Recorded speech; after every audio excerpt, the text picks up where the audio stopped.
Hi all and welcome to TCM Education. In this new video we want to analyze what makes a stock a great day trading stock. Of course, a stock that has a trend on the daily and gives amazing returns to investors, that's fine for investors, but we as day traders are looking for stocks that can be targeted almost on a daily basis as a day trading potential. So what are the prerequisites from such a stock? Okay, let's start first with lining up three stocks: Robinhood, symbol HOOD, Palantir, symbol PLTR, and CRWV, that's CoreWave. Now obviously I picked stocks that have a great trend on the daily, had an amazing year. I didn't pick Intel, for example, which is a deadbeat. So first of all, you pick a winner on the daily chart or a big loser on the daily chart, being that the market now is moving sharply higher over the last month or so. No reason to pick, and there aren't that many, if at all, leading stocks that are moving lower. So we're picking a stock that fits the trend in the market, actually beats it, and then we go and look at the prerequisites. So what are the prerequisites? First of all, we want to see big intraday volume. What is big? 500,000 shares is not big. 2 million shares is not big. Anything above 20 million shares is good. 15 million shares can be on average also good. And on top of that, we want to see, that's also important for us as day traders, we want to see tight spreads. Keep in mind that when you enter a trade with 100 shares, it doesn't matter that much if the spread is 1 cent or 3 cents. But if you start entering with higher quantities, that adds up.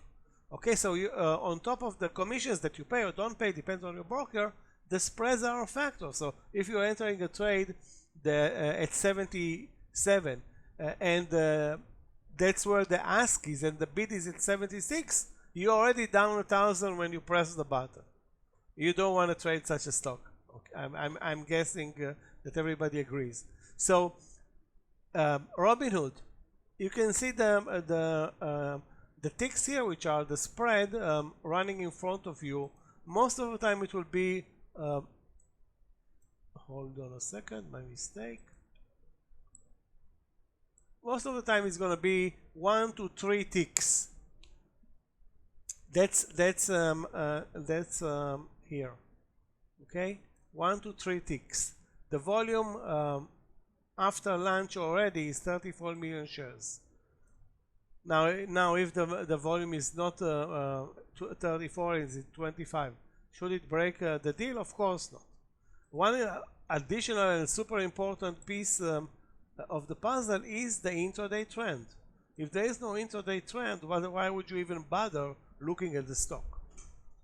So therefore, if we're looking at day trading stocks, we want to see liquidity, you want to see a price trend, we want to see that you pay very little for entering, getting in and out of the stock, and you want to know, and obviously that's not a secret, if there are institutional traders in the business of the stock or trading the stock.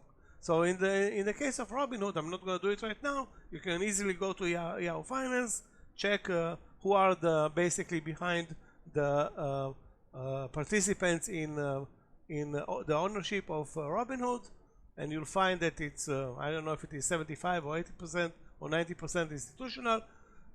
Great. So now you have the recipe. Now, can you trade Robinhood on a daily basis? Of course not. Okay, but it's a candidate because it has great volatility, it has tight spreads, it has very good volume, and it has an intraday range where you can make money out of it. So if a stock has a 10-cent intraday range, unless you trade huge quantities, which used to be a thing in the past, I don't think it's an issue anymore. I remember we used to trade Citigroup anywhere between $2 and 2 or 5 cents. In that 5 cents range all day after the markets crashed in 2009 or 8. And but that's a long gone, that type of a strategy. So if you're looking at this example, the lows in Robinhood 73, highs at this point 77. So the intraday range is $4. Now, can you make money out of this range? Of course you can. I'm just giving you, of course, a beautiful example today. It's not going to be like this every day, but if you look at the reversal in Robinhood that started at 73.50, almost every round number reversal was a successful trade. Again, not going to get into the risk per trade, the strategies of each trade. Is it a reversal? Is it a breakout? Is it whatever it is? Okay, that's not the issue right now. The issue right now that we want to focus on is Robinhood a day trading stock? And I hope that you all agree. Okay, let's move to the next candidate, CRW. Sorry, let's go to PLTR.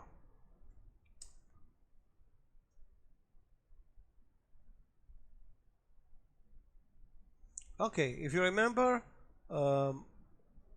Robinhood traded 31 million shares. PLTR is trading 61 million shares. So in terms of liquidity and spreads at $127, this stock is even better than Robinhood in terms of volume traded, and spreads are pretty much the same.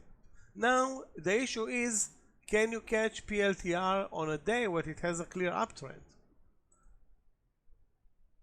Today it was very, very choppy. Having said that, the prerequisites are here.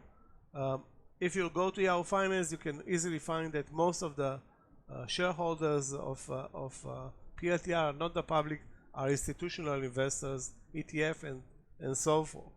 The volume is amazing. The trend on the daily chart,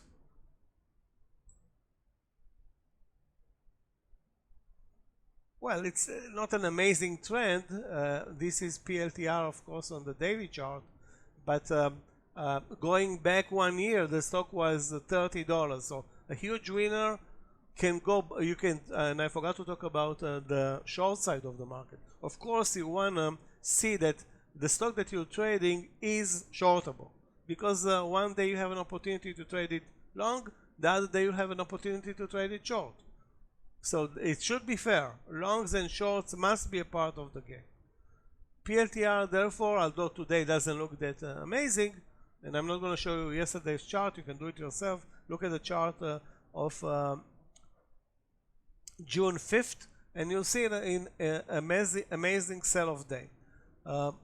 So they should trade and fit the bill, meaning longs are equal shorts. Okay, so maybe when in a uptrending market there aren't that many short opportunities, but can you give up if you can find an entry on PLTR or moving down like $10 yesterday? I don't know. That's your decision. But the option is here. So you can trade PLTR on both sides of the market. You can trade Robinhood on both sides of the market. That's fine. Another stock that fits the bill: liquidity, institutional traders, tight spreads, a trend on the daily chart. Obviously, you're not going to find a great intraday trend every day. It's not going to happen, but that's why you build a reservoir of stocks that you're going to check. So you have Robinhood, you have PLTR. I don't need to show NVIDIA and talk about NVIDIA, which is a candidate day in and day out. Now let's talk about the IPO. CRWV. Well, it was the best IPO until CRCL, but anyway, let's start with first with the basics. Volume fits the bill. CoreWave, 20 million shares, a little bit less than 2 hours left, so the volume is not going to be a problem. Now you're going to see here, as opposed to Robinhood and PLTR, that the spreads here are no longer 1 to 3 cents. Those spreads tend to open up. Sometimes depends, there will be 2 cents and sometimes there will be 20 cents. They can open up even further. Okay, that's the price to pay when you trade an IPO. I mean, when I say an IPO, I mean a fresh stock in the market. It was already IPO'd 2 months ago. We'll see the daily in a minute of CoreWave. So you can see now the spreads are way higher than 2 cents. Now the spreads are 21 cents. Obviously, and this is a given for an IPO, takes time, sometimes 3 months, sometimes 4 months, sometimes 6 months before shorts are available. And again, this is something that's unique to the broker that you're dealing with. It's possible that CRWV is shortable on Schwab or Robinhood or Momo, and it's not shortable on my platform. Okay, for example, that's something that's particular.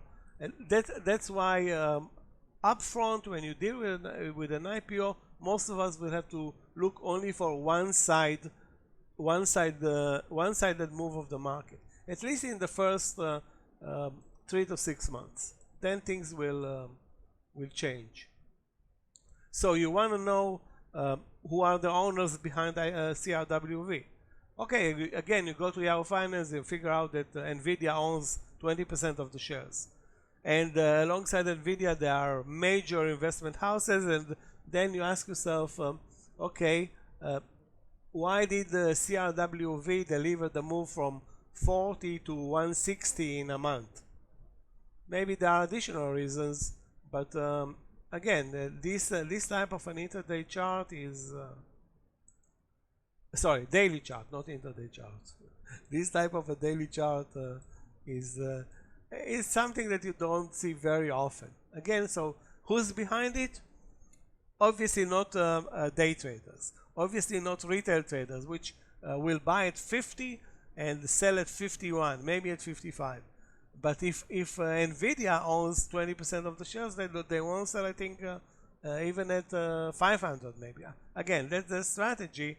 I don't know what is the strategy, but it's obvious that NVIDIA doesn't need to buy a new car or a vacation in the Bahamas, and therefore their patience for taking profits off the table. The same goes for Goldman Sachs and State Street or whoever is invested in this super hyped IPO. Is it suitable though? Now let's get to our main issue. Is it suitable for day traders? I have to say no at this point. And again, why not? Because you have to be so picky with the entry point. You have to look for the round numbers. You can, of course, trade it short, or most of us won't be able to trade it short. So spreads open up when there's huge demand on both sides of the market. So it's not a perfect fit yet for day traders, despite the amazing trend on the daily chart. So out of the 3 stocks that I presented, Robinhood is probably the best fit, the easiest fit. Then PLTR, and CoreWave is more like an advanced type of trade where you have to take into account the poor volatility, the extreme volatility and the poor liquidity.